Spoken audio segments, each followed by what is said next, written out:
Bienvenue sur Lingala News Vérité na Vérité Contact, nous sommes là. 6h, bobimi to sali salon. Et ça te biso to kombi la rabino, to longo la rabino matiti. Bo kombi bo kangisi, biso to longo to ke bois. 7h biso to silisi. O sate na 7h wana, to zui jeton na yote, to zui 500 na yote. Tangu to boya o kotanda boyete. Kaka telefone kaka. Boya hein. Babina sali pour Lingala tanga masolo boucle. Ah oui, les solo ya kwanga tikela bateke, les solo ya salamo tikela maman chef du quartier Françoise, maman afani sa salamo na idéologie. Vraiment kaka nenge ezalaka. Lelo quartier Madiata ezui elamba ya mutane penza ezui elamba ya pembe oyoyo. Balobi les deux avenues oyo ya quartier Madiata penza neti avenue Manza pendeti avenue Yongo penza elataki propre na propre pona ye moko penza salongo ezalaki makati ya koinda na quartier Madiata ngaye vraiment na de avenue oyo Manza na Yongo basimi motane penza esimi polele pe esimi éclairage oyo ba quartier mususu bazali kobanga pe bazali kosepela na quartier Madiata oyo penza mama ye moko balobi mama François chef du quartier oyo penza alingi quartier na ye Madiata ezala polele ezala penza motane ezala kitoko pe propre po awawa na selemau vraiment kaka ndenge ezalaka. Quartier Madiata penza ezalaki propre awa na salongo oyo ezobana na 5h45 pe ezosila na 9h45. Mama Françoise ye moko penza asali salongo na ba compagnon na ye oyo penza balamukaka 5h pe basilisaka 9h45. Basali salongo na ba direction oyo nyonso pe na ba veni mibale oyo Manza na Yongo oyo penza batu basepeli balobi mama Françoise fana na yo umela po chef du quartier boye nanu tomona te chef du quartier boye ye moko alandela quartier na ye yango Lingala News esengi penza papa mokonzi Fati Beton tala ba mama ya boye penza bourgmestre na biso ya Selemau vraiment longonia pour la mama ya boye mama Françoise fana na yo poyo penza obongisi susu quartier Madiata ezalaka boye te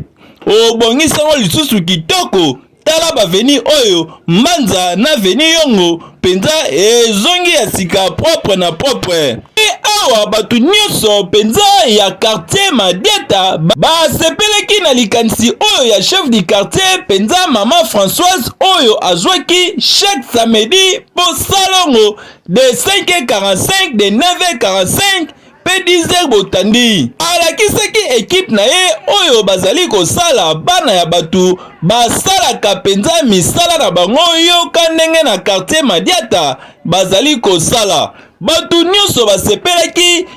bongo ba chef de riz basepelaki na makanisi oyo ya mama na bango mama François chef du quartier balobi biso nyonso tozali na sima na ye ba chef du quartier mibale babetaki sete penza oyo ya avenue Manza na avenue Yongo babetaki sete balobi mama chef du quartier fana na yo umela yoka ndenge balobaki na micro ya Lingala News. Donc maman Télémi, donc ce n'est pas n'importe qui pour ma cocota ça la donc pour nous c'est un grand plaisir tout le monde a que maman Azako vraiment pour ça le tout moyen parce que quartier naïe ça la bien parce que quartier Madiata le quartier il y a phare il y a commune donc à partir de la commune le quartier Madiata sur des pays donc c'est toute la commune donc nous avons vraiment nécessairement ça au moins maman une maman tana na âge naïe alors ça la collé kakutu ba jeune fille donc nous sommes dans la joie donc notre joie est vraiment débordante quartier comme on a la moi clair conseiller à maman maman vice chef du quartier ça y est tozana mutu mususu alma Madiata oyo akuki ko bunda ko naye tozomona bien sûr azokuta na bankoko so ebele mais tozasima naye biso ba chef de riz toza sima na ye tokoki kotika ita mokolo moko te yango nene tolobi yebisa topesa message na ba chef de bandeko nanga ba chef de riz ata tofuta makate me mboka ezali ya biso moko tozala sima ya mama lobi oyo koya sima nde tokoyeba yango toyebi yango te mama susu koto tuuti tozwi eloko te mena sima na biso mwa malamu ekoki koya nde sima nde yango wana tokoyebisa na ba chef de riz tozala na sima ya mama misala ya boye esengeli kaka mama Françoise po ye deja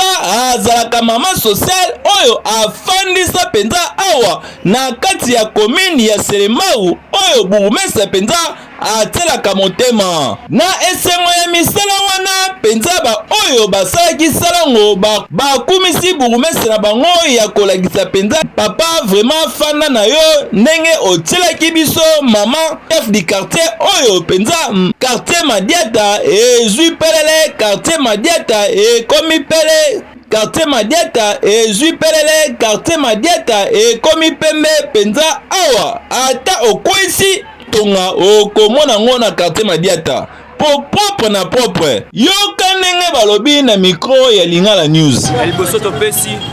mokonzi mboka na biso Fachi Beton merci na maso azosala mpona biso bajeune ya mibale toye gouverneur de la ville bulo yango oyo olobaki ete kino ezonga label mosala yango biso bajeune tosala faso tosala biso bajeune mpona chef na biso ya commune ya Selembao biso bajeune totiki nyonso tosala me toye osala mosala mpo yo ozwa réussite esenga biso bajeune fo tozala mais toi on a difficulté à jeune toi on a difficulté à musala to ça les belé zali to ça na maboko première des choses maboko ezate de makolo to zoka na maboko to simba ba salité biso moko de toi on a posa ba équipement na musala to sala to zo mbongo ebele te mais to ko sala po maman ba tie chef ikoto ya zo réussite biso pe to zo réussite l'état na biso ba jeune ya Selembao mais mi balé to senga to on a ba difficulté belé ba difficulté ndeti bo biso ba jeune tozala makambo mususu mais totiki misala na biso toye tosala misala tosenga ba équipement bapesa biso ba équipement po tosala misala malamu ba soutenir biso pe soutien eza te wana posa soutien eza te bato ya soutien bayeya wana posa ya soutien ebele ba jeune baza ebele mais misu baza te pourquoi wana soutien te tosenga soutien mibale tobeleli yo tata na biso ya Selembao monsieur chef ya Selembao mokonzi ya gumesa nyonso tobengi yo soutenir biso ba jeune po tosala musalo malamu oyo pe lobi batanga kombo na yo susu na ndenga malamu tango otika commune ya Selembao ke ba jeune basala ya musala ya malamu yango tosengi pa ina mokonzi biso yeyo twana bulo dato kangisi ba jeune tout 5h tiki bango tout toye ba jeune ko basala toujours boulot papa osenga boulot mais biso pe to sa biso ne to ba jeune to na besoin pour to tambusa jeunesse à Selembao po Selembao ke lolenge kendaka te Selembao kendaka ba kuluna Selembao kendaka ba yanke Selembao kendaka ba to abokela ba bambasu mais to lini bongo te Selembao to na ba souhaiter igo biso ba jeune taka ba beau garçon boy to yepo to sa awa penza maman Françoise alakisaki bango penza ndenge bakoki kozala pe quartier ezonga polele quartier ezonga pelele pe quartier ezala liboso ya ba quartier nyonso awa na kati ya Selembao ezala propre na propre ma batu ya quartier basepelaki pe bandimaki na ba idée oyo ya maman Françoise mama kende na liboso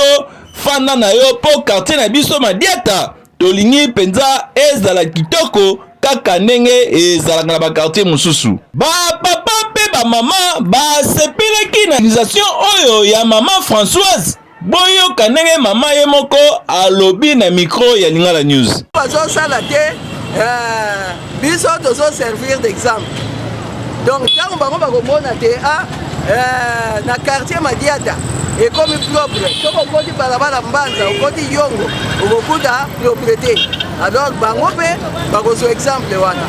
bakolanda biso alors Selembao nyonso ekokoma nango propre ndenge tozolingela po omoni Selembao balobaka soko olingi ozwa mbasu kende na Selembao ezali oyo basombaka te soki mpe basombaka soki nini mais salite oyo toniataka awa oyo tozolongola ekoefite bamaladi tokoefite bangungi tokoefite badiare babiloko nyonso wana yango wana ozomona te naza kosimplike vraiment tosala propriété wana tuka bana nyonso ya selembao tokosenga bango tala bajeune oyo nalukaki bango te mais ntango bamoni nazobundabunda baye balobi mere tosunga yo alors soki bajeune nyonso bakomona te tika na ntongo tosala salongo tika tobongisa tika tosala boye mboka na biso ekobonga balobaka na biso président mosusu alobaka na biso prenez vous en charge mais okomona érosion ntango mosusu érosion ebandi nango moke oyo ezali kaka te tika totia ata mwa 10 sak ekokangama nango mais okomona bazozela leta ya kotalela biso likambo leta ngo eza nani singai na yo na ye alors soki mutu nyonso akomona te tika tomizwa en charge mboka na biso ekobonga balobaka toujours l'exemple vient d'en haut soki yo moko tete osali te population ekokota likambo yango te omoni tozalaka bourgmestre na biso soki natindi yo lelo okuta ye na nzela ye mpe azosalisa salongo bongo soki ye kuta azosalisa salongo bongo ngai alors yango wana sikoyo namonaki te baninga oyo bazali sanse tosala na bango lokwa bachef de rue banini namoni bazopesanga bolembu c'est ainsi nazwa mwa 5 peti na ngai bapeti oyo donc tozalaka na bango lelo tokende kosala kuna tozalaka chaque samedi tokombaka tobandi na balabala mibale yongo na mbanza soki tokombi biso moko tokombaka tolukaka te bato baya kokombela biso po population tala kaka na ba 6 heures wana omona bango baza na bango te mais ntango bayaka bakuti bisika na bango propre tokombi tolongoli matiti lelo nde toyaki po tobakisa tokure kanifo tozomona bana bazosala vraiment tozali kosenga na bourgmestre oyo ya Selemau abakisela bango baortillage penza baortillage ezali muke papa fana na yo po Selemau ebongi deja baortillage awa penza ezali kolukama papa bourgmestre fana na yo penza ozali papa oyo azali kobongisa Selemau elongona mama chef du quartier oyo tobengi mama Françoise afandisa propre na kati ya quartier Madiata pe na nsima tokokende pe na bakartier mosusu kosilisa salongo oyo mama ye moko penza mama Françoise chef du quartier asalaki bana oyo pe bagarçon oyo basalaki salongo na ye alambelaki bango nini alamelaki bango madesu oyo ekota mabaku ya misuni pe na fufu bana balie ebongo na suka mama ye moko tellement azali mama social apesi bango mwa eloko kaka ndenge ezalaka na poche na ye ebongo bambongo oyo bana wana bazwaki mama tellement ye moko azali maboko pembe achango na trésor public oyo ya commune ya Selemau po bakoka kosala bamisala pe bakoka kobongisa banzela oyo penza mbongo mama azwaki achango nyonso na trésor public oyo ya commune ya Selemau ezalaka nde boye. Bienvenue sur Lingala News Vérité na Vérité Contact, nous sommes là. Babina sali pour Lingala News tanga masolo boucle.